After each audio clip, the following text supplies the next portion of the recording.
La destruction de Jérusalem est un avertissement solennel, adressé à tous ceux qui résistent aux appels de la miséricorde divine.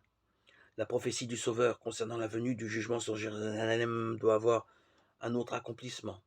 Dans le destin de la cité élue, nous pouvons contempler celui d'un monde qui a rejeté la miséricorde de Dieu et foulé aux pieds sa loi. Bien sombre est l'histoire de la misère humaine que notre terre a pu connaître. Les conséquences du rejet de l'autorité du ciel ont été terribles.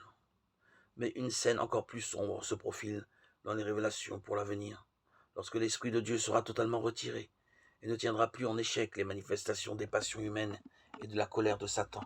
Le monde contemplera comme jamais auparavant les conséquences de la domination de Satan. Mais en ce jour, comme à l'époque de la destruction de Jérusalem, le peuple de Dieu sera délivré. Je vous invite à voir Ésaïe, chapitre 4, verset 3, Matthieu, chapitre 24, verset 30-31. Le Christ reviendra pour rassembler ses fidèles.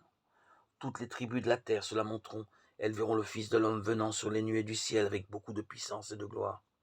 Il enverra ses anges avec une grande trompette, et ils rassembleront des quatre vents, depuis une extrémité des cieux jusqu'à l'autre, ceux qu'il a choisis. Matthieu 24, 30, 31.